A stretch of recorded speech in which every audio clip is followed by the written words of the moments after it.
And welcome to my YouTube channel Educo classes. My name is Manish और आप देख रहे हैं एडुको क्लासेस को। सबसे पहले आप सभी को बहुत बहुत थैंक यू मेरे चैनल के साथ जुड़ने के लिए।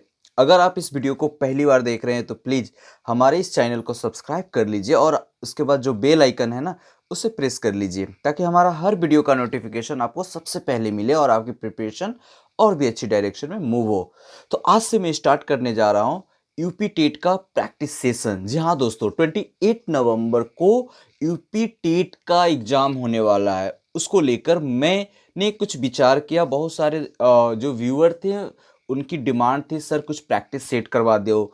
तो प्रैक्टिस सेट को लेकर मैंने इस वीडियो को बनाया हूँ ताकि प्रीवियस ईयर का क्वेश्चन जो होता है इंपॉर्टेंट रोल प्ले करता है एग्जाम्स में। जनरली ये प्रैक्टिस सेट करवाने के पीछे ये रीजंस है कि इससे ज़्यादा नेचर ऑफ क्वेश्चंस, ज़्यादा से ज़्यादा क्वेश्चंस पूछी जाती है, टैली करता है। और CDP child development of pedagogy जो है वो काफ़ी ज़्यादा इंपॉर्टेंट रोल प्ले करता है प्रीवियस क्वेश्चन से। इसीलिए ये प्रैक्टिस सेट में स्टार्ट करूँगा और 30 क्वेश्चंस होंगे इसमें। आपको मैं स्क्रीन पर क्वेश्चन शेयर करते चलूँगा, आप जवाब देना। और ये काफ़ी ज़्यादा इंपॉर्टेंट आपको रोल प्ले करेगा आपके एग्जाम में और आपकी सफलता में काफ़ी ज़्यादा इंपॉर्टेंट रोल प्ले करेगा और आप ज़्यादा से ज़्यादा नंबर लेकर यूपी टेट में आएंगे। ठीक है ना। तो उन सारे प्रीवियस क्वेश्चंस को पहले हम डिस्कस करेंगे जो एग्जाम्स में पूछी गई है। ठीक है ना, और उसको अच्छे से डिस्कस करेंगे। तो आप बने रहें मेरे साथ और जो दोस्तों को ये वीडियो नहीं पहुंच पा रहा है उस दोस्तों के साथ आप इस वीडियो को शेयर कर दें और लाइक करें ज़्यादा से ज़्यादा दोस्तों, ताकि मेरा भी मनोबल बढ़ा रहे। ठीक है ना। तो वीडियो को स्टार्ट करते हैं और फर्स्ट क्वेश्चन स्क्रीन पर लाते हैं। दोस्तों सबसे पहले फर्स्ट क्वेश्चन जो है सीडीपी का वो है आपका, who gave the concept of multiple intelligence, यानी मल्टीपल इंटेलिजेंस को किसने दिया, किसने बहुविमात्मक प्रज्ञा का प्रत्यय दिया है।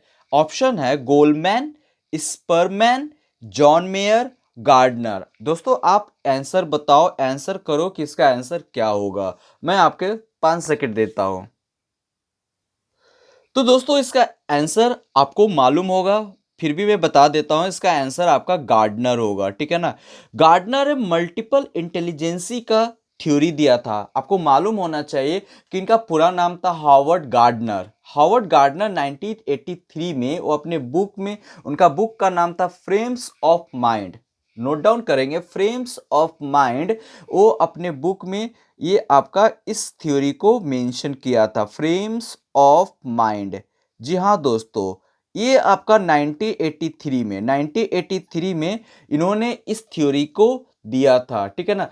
इनका जो थ्योरी है, इनका कहना था कि जो पीपल्स होते हैं उनके पास अलग अलग different kinds of multi intelligence होती है। ठीक है ना। और इसी को लेकर इन्होंने 8 इंटेलिजेंसी की बात करते हैं अकॉर्डिंग टू एनसीईआरटी, है ना। तो 8 इंटेलिजेंसी क्या क्या है, जैसे कि म्यूजिकल रिदमिक की बात करते हैं, विजुअल स्पैटियल का बात करते हैं, वर्बल लिंग्विस्टिक की बात करते हैं, लॉजिकल मैथमेटिकल की बात करते हैं, बॉडली काइनेस्टिक की बात करते हैं, इंटरपर्सनल और इंट्रापर्सनल, और एक होता है एग्जिस्टेंशियल एंड मोरल। तो इस सारे इंटेलिजेंसी की बात करते हैं दोस्तों। ठीक है ना। सब में कुछ ना कुछ अलग अलग क्या होते हैं, क्वालिटी होती है ना। इस प्रकार से इन्होंने इसको लेकर 8 इंटेलिजेंसी पर बात की थी। चलिए अब नेक्स्ट क्वेश्चन पर आते हैं। दोस्तों क्वेश्चन आपके स्क्रीन पर दौड़ रहा है। तो क्वेश्चन ये है कि dyslexia has difficulty in, dyslexia जो एक बीमारी है, जो एक प्रॉब्लम्स है, उस प्रॉब्लम से क्या कठिनाई होती है। हाँ दोस्तों, डिसलेक्सिया से क्या कठिनाई होती है। ठीक है ना। जैसे कि रीडिंग, ऑप्शन है आपका रीडिंग या स्पेलिंग, पढ़ने में, या फिर एक्सप्रेसिंग में, स्टैंडिंग में, या स्पीकिंग में। आप मुझे आंसर करें, प्लीज आंसर करें। मैं आपको 5 सेकंड देता हूं। तो दोस्तों डिसलेक्सिया, डिसलेक्सिया जो होती है एक प्रकार का मतलब डिजीज कह सकते हैं, डिजीज मतलब नहीं कह सकते, प्रॉब्लम कह सकते हैं। ठीक है ना। तो बच्चों में जब डिसलेक्सिया की प्रॉब्लम्स आती है तो इसमें बच्चे क्या करते हैं, सही से रीडिंग या स्पेलिंग नहीं कर पाते, या तो जल्दी जल्दी पढ़ लेंगे, या फिर जो उनसे जो मतलब निकलती है, वर्ड निकलती है, जो रीडिंग करते समय जो प्रोनाउंसिएशन होता है वो काफ़ी ज़्यादा प्रॉब्लम वाला होता है वो अस्पष्ट होती है, ठीक है ना। ऐसे प्रॉब्लम्स और भी होती है, जैसे डिस्ग्राफिया होता है, राइटिंग से संबंधित प्रॉब्लम्स होता है, डिसकैलकुलिया होता है, ठीक है ना, कैलकुलेशन से संबंधित, मैथमेटिकल कैलकुलेशन से संबंधित। तो आपका यहाँ पर क्वेश्चन है डिसलैक्सिया। दोस्तों डिसलैक्सिया जो प्रॉब्लम्स होती है, डिसलैक्सिया में जो बच्चों में डिसलैक्सिया का प्रॉब्लम्स होता है उन बच्चों में रीडिंग इस पढ़ने में क्या होता है, पढ़ने और बर्तनी में प्रॉब्लम्स आती है, बर्तनी अच्छे से नहीं कर पाएंगे, पढ़ नहीं पाएंगे चीज़ों को, तो ये प्रॉब्लम्स होती है दोस्तों। अब हम आते हैं नेक्स्ट क्वेश्चन, यानी इसका आंसर क्या हो जाएगा आपका फर्स्ट, ठीक है ना। तो अब हम आते हैं नेक्स्ट क्वेश्चन पर। दोस्तों नेक्स्ट क्वेश्चन आपके स्क्रीन पर है ना। इस क्वेश्चन को मैं पढ़ता हूं, आप भी पढ़िए। Which of the following is not the role of teacher in inclusive classroom, है ना। इसका हिंदी जो है, निम्न में से क्या समावेशी कक्षा में शिक्षक की भूमिका नहीं है। ऑप्शन देखेंगे, make adequate seating arrangement according to the requirement of the child, बच्चे की आवश्यकता के अनुरूप बैठने की पर्याप्त व्यवस्था करनी चाहिए। Next option, teacher should not pay attention to differently abled child, शिक्षक को निशुल्क बच्चे पर ध्यान नहीं देना चाहिए, निःशक्त बच्चे पर ध्यान नहीं देना चाहिए। Option third, teacher should encourage the children, शिक्षक को बच्चों को प्रोत्साहित करना चाहिए। Option D, teacher should devote extra time to teach learning disabled, शिक्षक को सीखने की अक्षम को अतिरिक्त समय देना चाहिए। तो ये आपका ऑप्शन है, आप मुझे बताएं कि इनमें से आंसर क्या होगा। क्वेश्चन ये कह रहा है कि निम्न में से क्या समावेशी कक्षा यानी इंक्लूसिव क्लासरूम में शिक्षक की भूमिका नहीं है, ठीक है ना। नहीं है वर्ड देखिएगा, ध्यान दीजिएगा। तो फर्स्ट ऑप्शन में है, शिक्षक की आवश्यकता के अनुरूप बैठने की पर्याप्त व्यवस्था करनी चाहिए। क्या ये सही है? आप देखिए कि क्या ये सही है। तो इसका आंसर आप बताइए क्या होगा। तो आंसर इसका हो जाएगा B number, teacher should not pay attention to differently abled child, शिक्षक को निःशक्त बच्चों पर ध्यान नहीं देना चाहिए। बिल्कुल ही गलत है ये, यानी आंसर बी होगा, इसलिए क्योंकि नॉट वर्ड लगा दिया है कि एक इंक्लूसिव क्लासरूम में शिक्षक की रोल क्या नहीं होनी चाहिए, ठीक है ना। तो option B is correct answer. अब आता है क्वेश्चन नंबर फोर्थ पर। डियर दोस्तों नेक्स्ट क्वेश्चन आपके स्क्रीन पर दौड़ रहा है। In the class questioning by students, है ना।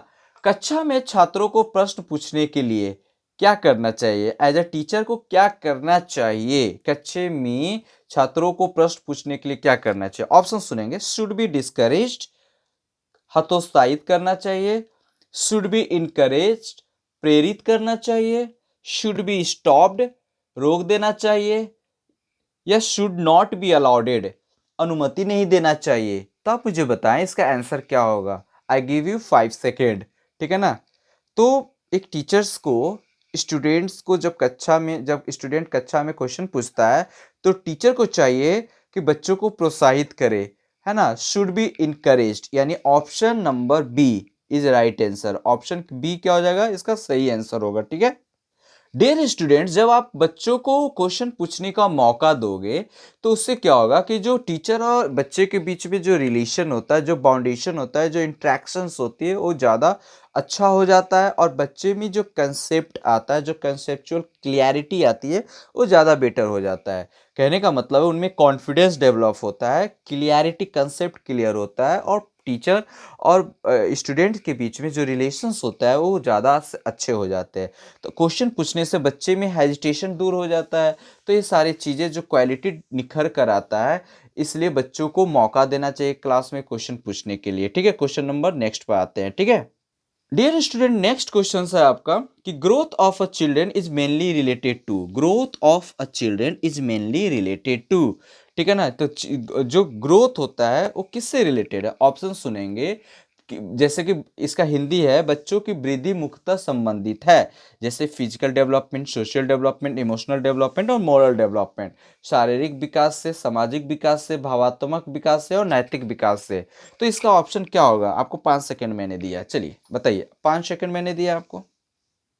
इस सारा क्वेश्चन आपका यूपी टेट में पूछा गया है, ठीक है ना। ये कहीं से भी कोई बना बनाया क्वेश्चंस नहीं, ये सारा क्वेश्चंस पूछा हुआ क्वेश्चंस है। इसी टाइप से क्वेश्चंस इजी मॉडरेट पूछी जाती है। अगर आपको आता है तो इजी हो गया, नहीं आता है तो डिफिकल्ट हो गया, सिंपल। तो इसीलिए आप प्रैक्टिस कीजिए, प्रीवियस ईयर का क्वेश्चंस आप पढ़े समझे, और मैं यहाँ जो समझा रहा हूँ उसको समझिए और ज़्यादा से ज़्यादा प्रैक्टिस कीजिए, तो ज़्यादा आपको स्कोरिंग करने में मज़ा आएगा, ठीक है ना। आपका स्कोरिंग कोई भी नहीं रोक सकता है।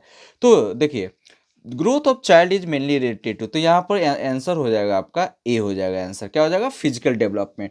क्योंकि अगर ग्रोथ नहीं रहता, ध्यान दीजिएगा, यहाँ ग्रोथ नहीं रहता, डेवलपमेंट रहता, तो इसमें सारा ऑप्शन आ जाता, जैसे कि सोशल डेवलपमेंट, इमोशनल, मोरल, लेकिन यहाँ ग्रोथ की बात हो रही है, इसलिए आंसर क्या हो जाएगा आपका फिजिकल डेवलपमेंट, क्योंकि ग्रोथ जो है फिजिकल से रिलेटेड होते हैं, ठीक है।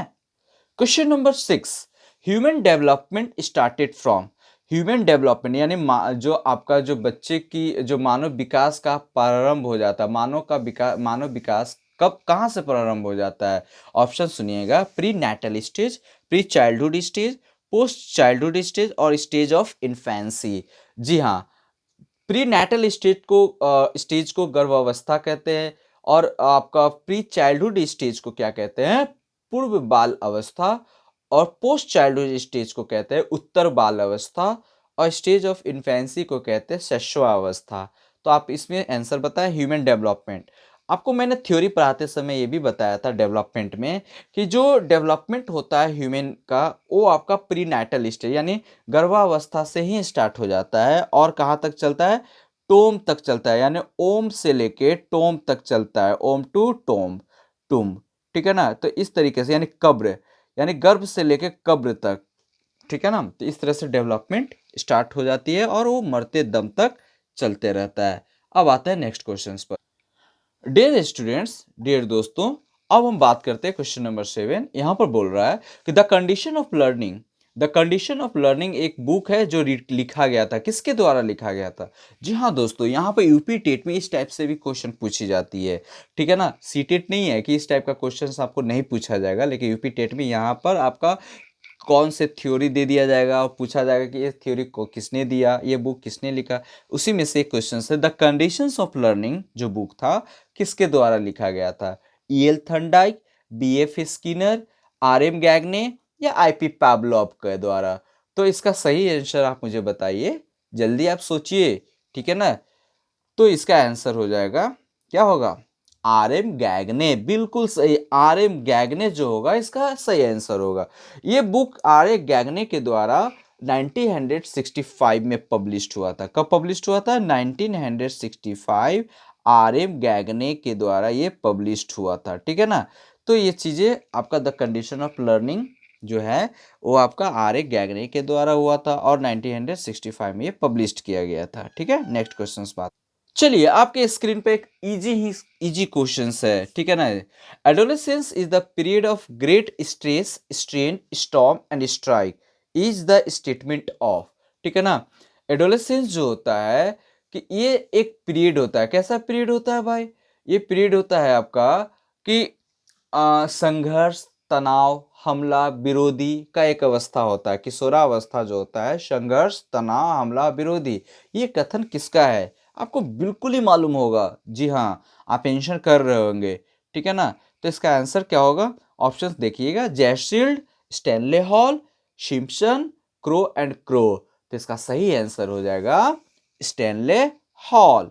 Stanley Hall is the right answer.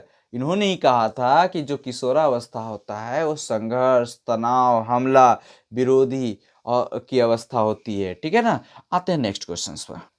Next questions, आपको जब आप बीएड कर रहे होंगे, डीएलएड कर रहे होंगे, तो आपको क्या किया जाता है, एक टीचर ट्रेनिंग के लिए भेजा जाता है। वहाँ पर आपको एक लेसन प्लान बनाने के लिए दी जाती है। मैंने अपने चैनल के माध्यम पर बहुत सारे लेसन प्लान आपको प्रोवाइड किया हो, आप उसे डाउनलोड कर सकते हैं और देख सकते हैं कि लेसन प्लान कैसे बनाते हैं। तो उस लेसन प्लान में बनाते समय ये पूछा गया है कि total time taken in Indian model of micro teaching. तो यहाँ पर लेसन प्लान से पहले, जैसे आप कहीं पर इंटर्नशिप करने जाते हैं दूसरे स्कूल में, तो उसके पहले आपको एक शॉर्ट टर्म का एक माइक्रो टीचिंग करवाई जाती है। उसमें टाइम, इंडियन मॉडल में टाइम कितना होता है, बिल्कुल ही एकदम सही और सटीक। अगर जानते हैं तो आपके लिए ईज़ी हो जाएगा, नहीं तो फिर डिफ़िकल्ट हो जाएगा। तो देखिए, इसमें क्या है कि उस समय मॉडल ऑफ माइक्रो टीचिंग करवाते समय टाइम कितना होनी चाहिए, कितने टाइम का मॉडल ऑफ माइक्रो टीचिंग होनी चाहिए? तो ऑप्शन 36 मिनट्स, 40 मिनट्स, 45 मिनट्स या 30 मिनट्स। तो इसका सही आंसर हो जाएगा आपका क्या होगा? 36 मिनट्स। यस, बिल्कुल राइट, सही जवाब 36 मिनट्स। ठीक है ना? 36 मिनट इसका सही आंसर है। नेक्स्ट क्वेश्चंस पे आते हैं दोस्तों। दोस्तों इसमें क्वेश्चंस में क्वेश्चन नंबर 10 में क्या कह रहा है? देखिए, मैं आपको पढ़कर सुनाता हूँ। अभी देखिए क्वेश्चंस को आकर सॉल्व करने की कोशिश कीजिए। कह रहा है कि plateau of learning are characteristics feature of the learning process. Indicate a period where no improvement in performance is made. Who said this? ठीक है ना? हिंदी में ये है कि सीखने का पठार सीखने की प्रक्रिया का मुख्य अभिलक्षण है। सीखने का पठार सीखने की प्रक्रिया का मुख्य अभिलक्षण है, जो उस स्थिति को प्रकट करते हैं जिसमें सीखने की प्रक्रिया में कोई उन्नति नहीं होती। ये कथन किसका है? तो option Gates and others, Hollingworth, Ross या स्किनर। तो आप मुझे बताइए इसका आंसर, कमेंट बॉक्स में कमेंट करके बताइए कि इसका आंसर सही क्या होगा। ठीक है ना? तो मैं आपको बताता हूं कि इस स्टेटमेंट को रॉस महोदय ने दिया था, यानी इसका आंसर क्या हो जाएगा सही? रॉस। ओके, चलिए नेक्स्ट क्वेश्चन पे आते हैं। थोड़ा जल्दी करेंगे क्योंकि 30 क्वेश्चन हैं। ठीक है ना? If a teacher find a problematic child in the class, what should he does? है ना? यदि शिक्षक कक्षा में एक छात्र को समस्यात्मक बालक के रूप में पाता है तो उस शिक्षक को क्या करना चाहिए? पनिश द चाइल्ड, बच्चों को पनिश करना चाहिए, बच्चों को दंड देना चाहिए, इग्नोर द चाइल्ड, क्या बच्चों को नजरअंदाज कर देना चाहिए, या थर्ड बच्चों को परामर्श देना चाहिए यानी providence counselling to the child, या फिर send the child back to home immediately. तो इसका सही आंसर क्या होगा आप जल्दी बताइए। ठीक है ना? कमेंट करके आप बताइए कमेंट बॉक्स में इसका सही आंसर क्या होगा। तो इसका आंसर हो जाएगा आपका provide counselling to the child. है ना? बच्चों को इग्नोर नहीं करना है, ये सारा नेगेटिव वर्ड है। पनिश नहीं करना है, ये भी नेगेटिव वर्ड है। और बैक टू होम, ये भी एक नेगेटिव इंडिकेशन है। तो ये सारी चीज़ों को ना करके बच्चों को counselling to the child, provide counselling to the, बच्चों को परामर्श देना चाहिए कि क्या करना है क्या नहीं करना है। इस तरह प्रकार से आंसर सी हो जाएगा। ठीक है ना? नेक्स्ट क्वेश्चन पे आते हैं। बहुत ही इजी क्वेश्चंस आपके डिस्प्ले पर शो हो रहा है। Co curricular activity are mostly related to, है ना? पाठ्य सहगामी क्रिया मुख्यतः संबंधित है। किस किस से संबंध है? Development of educational institution, all round development of students, professional development of students, mental development of students. ठीक है ना? इसका सही आंसर क्या होना चाहिए आप बताइए। इसका हिंदी वर्ड में रिपीट कर देता हूँ। ऑप्शन फर्स्ट का शैक्षणिक संस्था के विकास से, छात्रों, ऑप्शन बी छात्रों के सर्वांगीण विकास से, ऑप्शन सी छात्रों के वृत्तिक विकास से, या ऑप्शन डी बच्चों में मानसिक विकास से। पाठ्य सहगामी क्रिया मुख्यतः संबंधित है। Co curricular activity are mostly related to. ठीक है ना? हिंदी इंग्लिश में दोनों क्वेश्चंस आपके एग्जाम्स में पूछे जाते हैं। और आपका अगर मान लेते हैं कि हिंदी में प्रॉब्लम्स है तो इंग्लिश बहुत ही सटीक उसी का आंसर माना जाता है, इसीलिए आप इंग्लिश जरूर देखिएगा। ठीक है ना? तो यानी all round development of students, इसका सही आंसर क्या हो जाएगा? All round development of students is right answer. Next देखते हैं। Next, whom of the following has not profound the learning theory? इनमें से कह रहा है कि निम्न में से किसने अधिगम सिद्धांत का प्रतिपादन नहीं किया? है ना? 3 ऐसे साइंटिस्ट हैं जो लर्निंग थ्योरी दिए हैं और बाकी एक जो है लर्निंग थ्योरी नहीं दिए हैं। उस साइंटिस्ट का नाम बताइए, उस साइकोलॉजिस्ट का नाम बताइए। ठीक है? चलिए इसका आंसर मैं बताता हूँ। इसका आंसर होगा Bloom's taxonomy, BS Bloom's. Okay, BS Bloom. आपको मैं बताते चलूँ इसको कि कोहलर ने इनसाइट लर्निंग थ्योरी दिया था। Insight learning theory was given by Kohler, यानी इनसाइट लर्निंग थ्योरी कोहलर के द्वारा दिया गया है। स्किनर के द्वारा ऑपरेंट कंडीशनिंग थ्योरी दिया गया था। ऑपरेंट कंडीशनर थ्योरी जो है आपका किसके द्वारा दिया गया था? स्किनर के द्वारा। और थर्नडाइक के द्वारा trial and error learning theory दिया गया था। किसके द्वारा? थर्नडाइक द्वारा क्या दिया गया था? Trial and error learning theory. ठीक है ना? तो इसलिए बीएस जो ब्लूम्स टैक्सोनॉमी है, ये जो आपका इससे रिलेटेड नहीं है, तो इसलिए आंसर हो जाएगा B S Bloom's. Okay, next question पे आते हैं। नेक्स्ट क्वेश्चन है meaning of stagnation in education. Stagnation का मतलब होता है अवरोधन, यानी जो अवरोधन इन एजुकेशन में अवरोधन का तात्पर्य क्या है, शिक्षा में अवरोधन का तात्पर्य क्या है? ऑप्शन सुनेंगे। Taking not admission in school by the child, not going to school by the child, option C leave the school by the child, detention of the child in the same class for more than 1 year. तो इसका answer क्या होगा? उसके पहले मैं आपको बता दूं इसका हिंदी, बालक का विद्यालय में प्रवेश ना होना लेना, बालक का विद्यालय में प्रवेश ना लेना शिक्षा में अवरोधन का तात्पर्य है। क्या ये ऑप्शन सही होगा या ऑप्शन सेकंड देखते हैं, बालक का विद्यालय ना जाना, बालक का विद्यालय ना जाना, ठीक है, बालक द्वारा विद्यालय छोड़ देना, बालक द्वारा विद्यालय को क्या कर देना? छोड़ देना। क्या ये सही है? या किसी बालक के 1 वर्ष से अधिक समय तक एक ही कक्षा में रहना, है ना? तो आपका इसका आंसर क्या होना चाहिए? तो इसका आंसर हो जाएगा retention of a child in same class for more than 1 year, ठीक है ना? यानी जो आपका कह रहा है स्टैग्नेशन, अवरोधन, यानी एजुकेशन में, शिक्षा में अवरोधन का क्या तात्पर्य है? उसका आंसर है कि retention of child in a same class for more than 1 year, ठीक है ना? तो अब in the history of Indian education, अगर इंडियन एजुकेशन के हिस्ट्री की अगर मैं बात करूं, तो वेस्टेज एज स्टैग्नेशन, अवरोधन, was first discussed by Hartog committee. किसके द्वारा किया गया था? हर्टॉग कमिटी के द्वारा ये कहा गया था, ठीक है ना?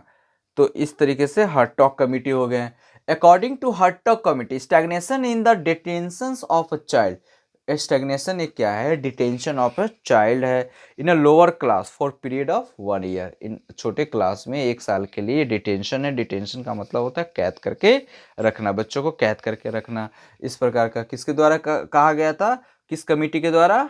हर टॉक कमिटी, ठीक है ना? ये याद रखेंगे, ठीक है। नेक्स्ट ऑप्शन, इसका आंसर हो जाएगा आपका डी हो जाएगा, ठीक है ना? नेक्स्ट क्वेश्चंस आपके स्क्रीन पर है ना? In which of the following skill testing of previous knowledge comes, है ना? इसका निम्न में से कौशल के पूर्व ज्ञान का परीक्षण आता है, निम्न में से किस कौशल में पूर्व ज्ञान का परीक्षण आता है? तो ऑप्शन देखेंगे, स्किल ऑफ स्टिमुलस वेरिएशन, उद्दीपन परिवर्तन कौशल, स्किल ऑफ इंट्रोडक्शन प्रस्तावना कौशल, स्किल ऑफ क्लोजर समापन कौशल, या फिर स्किल ऑफ डेमोन्स्ट्रेशन। तो क्या होना चाहिए आंसर? प्रदर्शन कौशल, यानी आंसर क्या होना चाहिए? आंसर इसका होगा skill of introduction. Skill of introduction क्यों होगा भाई साहब? समझते हैं। तो जो इंपॉर्टेंट कंपोनेंट्स है इंट्रोडक्शन स्किल्स का, जैसे कि प्रीवियस नॉलेज होनी चाहिए, link with new topic, old topic को नए टॉपिक के साथ लिंक अप करना है, यूज ऑफ अप्रोप्रिएट डिवाइस, है ना, पढ़ाते समय या फिर जो भी ज़रूरत है शिक्षा में उस वहाँ जितना अच्छा से अच्छा प्रॉपर डिवाइस का यूज करना है, creating interest among the learner for the new topic, ये सारी चीज़ों की ध्यान में रखी जाती है। क्वेश्चन नंबर 16 पे आते हैं, ठीक है। बहुत ही शानदार जबरदस्त क्वेश्चंस आपके स्क्रीन पर दौड़ रहा है, चलिए इसको मैच करना है, ठीक है ना? मैच कीजिए और आप एक स्कोर लेकर जाइए। क्वेश्चन ये है, एनिमल इंटेलिजेंसी किसने दिया था? शेड्यूल ऑफ रीइंफोर्समेंट किसने दिया था? लॉ ऑफ प्रेनेज किसने दिया था? एडेप्टेशन किसने दिया था? ठीक है ना? तो इसका आंसर क्या होना चाहिए बताइए आप, चलिए बताइए फटाफट। देखिए, ठीक है ना, सबसे पहले आपको इसको कोड से याद रखना है। इसमें देखिए आपका ऑप्शन है 1 2 2 3, तो इसमें से कोई एक ही ऑप्शन होगा ए में, बी दे रखा है सब में 4 4 दे रखा है, C third third four first first, ठीक है ना, और डी डी में दे रखा है सेकंड फर्स्ट थर्ड सेकंड। तो इस तरीके से ऑप्शन आप क्लियर नहीं छाट नहीं सकते, इसलिए आपको पढ़ना होगा, ठीक है ना। तो पहला देखिए, एनिमल इंटेलिजेंसी जो दिया गया था किसके द्वारा दिया गया था? आपका थर्नडाइक के द्वारा दिया गया था। किसके द्वारा? थर्नडाइक के द्वारा, ठीक है। तो देखना है कि ए का 3 कौन है? ए का 3 एक ही है, यानी आंसर डी होगा, ठीक है। अब इसको मैं एक्सप्लेन करता हूँ, ठीक है। थर्नडाइक जो है जिन्होंने 2 लॉ दिया था, पहला था law of effect and law of exercise. First law of effect and second one is law of exercise, ठीक है ना। तो उसके बाद किस पर? डॉग पर। और उसके बाद रीइंफोर्समेंट प्रेजेंटेड, जो रीइंफोर्समेंट जो था वो किसके द्वारा दिया गया था? स्किनर के द्वारा, वीएफ स्किनर के द्वारा। और लॉ ऑफ प्रैग्नेज जो दिया गया था, जेस्टाल्ट थ्योरी जो उन्होंने बताते हैं कि आप चीज़ों को टुकड़े टुकड़े कर ना सिखाने से मतलब बेटर है कि बच्चों को एक साथ मतलब एक एक पूरी शरीर को सिखाए, एक पूरा होल को सिखाए यार, ठीक है ना। सिंपल से कहा गया था, इनका जो जेस्टाल्ट था क्या, तो यहाँ पर बोला गया था कि आप यू डोंट ब्रेक, चीज़ों को आप ब्रेक ना करके होल टू ब्रेक पर आओ, ठीक है ना। तो इस तरीके से जेस्टाल्ट इन्होंने जेस्टाल्टवाद में ये कहा गया था, ठीक है ना। अब उसमें बच्चे क्या होता है, जल्दी से जल्दी परसीव कर लेते हैं, सीख जाते हैं। अब मान लेते शरीर को छोटे छोटे पहले पार्ट को बताने लगोगे तो बच्चे नहीं समझ पाएंगे, इसलिए पूरा होल शरीर के बारे में एक्सप्लेन कर दो, होल शरीर क्या होती है, उसके बाद छोटे छोटे पार्ट को आप बताओ, है ना। और जीन पियाजे का कॉग्निटिव डेवलपमेंट जो बहुत ही फेमस है, जीन पियाजे किसके द्वारा दिया गया था, जीन पियाजे कॉग्निटिव डेवलपमेंट, है ना। Occurs from adaptation and equilibrium, ये सारी चीजें मतलब यानी ऑप्शन इसका क्या हो जाएगा, डी हो जाएगा। ऑप्शन क्या हो जाएगा, डी। नेक्स्ट क्वेश्चन आपके स्क्रीन पर, development is never ending process, development कभी खत्म ना होने वाले क्या है, विकास कभी ना समाप्त होने वाली एक प्रक्रिया। यह कथन किसके किसके किस सिद्धांत से संबंधित है, ठीक है ना, ठीक है ना। और principle of interaction, principle of integration, principle of inter relationship, या प्रिंसिपल ऑफ कंटिन्यूटी। बिल्कुल सही। डेवलपमेंट एक ऐसी प्रक्रिया जो कंटिन्यूअस चलते रहता है भाई साहब, तो आपको तो आंसर से पता हो गया होगा। पहला ऑप्शन अंतःक्रिया का सिद्धांत, एकीकरण का सिद्धांत, अंत संबंध का सिद्धांत और निरंतरता का सिद्धांत, यानी विकास जो निरंतर चलते रहता है। तो option D is right answer. क्या हो जाएगा, option D is right answer. चलिए आपके स्क्रीन पर एक बहुत ही खूबसूरत और जाना पहचाना question, through which amendment, amendment का मतलब संशोधन, कॉन्स्टिट्यूशन संविधान के किस संशोधन से मतलब कह सकते हैं संविधान के किस संशोधन से शिक्षा एक मौलिक अधिकार बन गई थी, है ना, जिसको 21st में ऐड किया गया था। कब ऐड किया गया था, 21st में, ठीक है ना। अब यहाँ पर बात आ रही है कि कौन सा 86 अमेंडमेंट, यानी ऑप्शन नंबर ए 86 अमेंडमेंट के तहत शिक्षा को एक फंडामेंटल राइट दिया गया था, है ना। एजुकेशन ये हैज बिकम फंडामेंटल राइट। तो अब नेक्स्ट क्वेश्चन पाते हैं। अब next question, instinct theory of motivation was propounded bye, instinct theory जो है आप किसके द्वारा, यानी अभिप्रेरणा का मूल प्रवृत्ति सिद्धांत के प्रतिपादक कौन थे। तो ऑप्शन है आपका मैकडूगल, अब्राहम मैस्लो, और उसके बाद सिम्पसन, विलियम जेम्स। तो आप मुझे आंसर करके बताइए कमेंट बॉक्स में इसका आंसर क्या होना चाहिए, ठीक है ना। तो आपका मैं बता दूं इसका आंसर होगा ऑप्शन नंबर ए, यानी मैकडूगल। मैकडूगल जो महोदय थे, इंस्टिंक्ट थ्योरी जो है मैकडूगल के द्वारा दिया गया था, ठीक है ना। इस थ्योरी में ये बताया गया था कि जैसे कि कोई all organism are born with innate biological tendency, कुछ बायोलॉजिकल टेंडेंसी लेकर पैदा होते हैं, है ना। चाहे वो किसी में कम होता है, किसी में ज़्यादा होता है, लेकिन एक प्रकार का टेंडेंसी लेकर ही पैदा होते हैं, है ना। That help people to survive, जो क्या करता है, लोगों को हेल्प करता है रहने में, खाने में, जैसे भी जिसी भी इन्वायरमेंट में जाए वो अडॉप्ट कर लेता है। This theory suggest that instinct derive our behaviour, हमारे बिहेवियर को क्या करता है, ये डिराइव करता है, ड्राइव करता है ना, बिहेवियर को ड्राइव करता है। Instinct are not the result of learning experience, तो ये कोई लर्निंग एक्सपीरियंस इंस्टिंक्ट नहीं होता है, इसीलिए ये थ्योरी जो है दिया गया था मैकडूगल के द्वारा, ठीक है। नेक्स्ट क्वेश्चन पे आते हैं, क्वेश्चन नंबर 20, जो आज का लास्ट क्वेश्चन होने वाला है, फिर नेक्स्ट वीडियो में हम मिलेंगे, ठीक है ना। तो देखते हैं नेक्स्ट क्वेश्चन क्या है। बहुत ही खूबसूरत क्वेश्चन है आपके सामने।